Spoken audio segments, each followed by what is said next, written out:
Huckabee, Fox News contributor and former governor of Arkansas. Governor, thank you so much for being on the show this morning. So take New Orleans, for example, Governor. You've got the COVID-19 lockdown. You've got the protests that led to looting and rioting down there. And now you've got a hurricane. Just your reaction to that, or it's a tropical storm, your reaction to that combination. Well, it's good not to be the governor of Louisiana today. I can say that. I mean, what an incredible challenge that the people of Louisiana on the coast face. But the good news is they are prepared for it, and they do know how to deal with things like hurricanes. I thought the person earlier who said with a hurricane you have, several days of warning. So you are able to prepare, unlike tornadoes that just hit you. And, it may be 3 minutes that you had time to prepare. So this is looking like a rough tropical storm, but thank goodness not a hurricane. Governor, let me ask you about Governor, something hoping that. Oh, go ahead, Jet. Go ahead, Griff. No, go on, Jet. I don't want to cut you off there. Oh, no worries. No, we're just hoping everyone stays safe in the tropical storm. And I wanted to shift over to some politics with you. There's a New York Times report. I want to read that quote first for you, and then we can talk a little bit about what it says and whether you believe it and what your advice would be. But here's the quote from the New York Times. Former President George W. Bush won't support the re-election of Mr. Trump, and Jeb Bush isn't sure how he'll vote, say people familiar with their thinking. Senator Mitt Romney of Utah won't back Mr. Trump and is deliberating whether to again write in his wife, Ann, or cast another ballot this November. And Cindy McCain, the widow of Senator John McCain, is almost certain to support Mr. Biden, but is unsure how public to be about it because one of her sons is eyeing a run for office. So let's get your reaction to that first, Governor.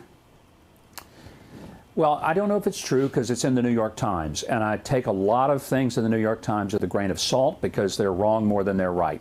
But if that's true, and if you have people who were nominated and in the case of President Bush actually elected to be president by Republicans, and that they will no longer support the Republican nominee who went through the process and got elected, then I'm going to be not just unhappy, I'm going to be livid. And I'll tell you why.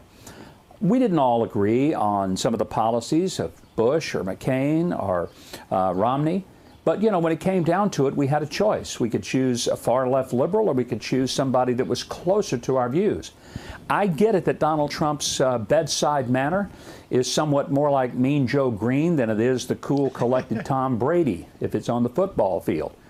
But here's what I just don't understand with these never-Trumpers. This president is more pro-life than we've ever had, period. He's more pro-Israel. He has deregulated so much government so that the businesses of America can thrive, and they have until this COVID stuff happened. This is a president who has stood up to the globalist, stood up to the unfair trade practices, brought back American jobs, has done more for minorities than any president in my lifetime in actually helping people to have good, decent jobs and a future. This is a president who has reformed criminal justice. There's an incredibly long litany of things he's done. And some of them say, but I don't like his personality. Well, get over it. This is not about electing a personality. This isn't Hollywood. This is the rough, tumble world of politics. And maybe he's not as genteel as some of us would like.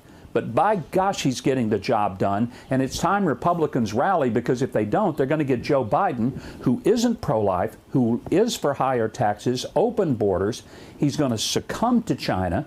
Everything that we find disgusting, he's going to embrace it, including the socialist out here. That's why we have to realize this is a simple choice, and we better make the right one. Governor, let me just quickly tell you, the Trump campaign responding, Tim Murtaugh, communications director, saying that the president has the support of a record number of Republicans across the country. He leads a united party and will win in November.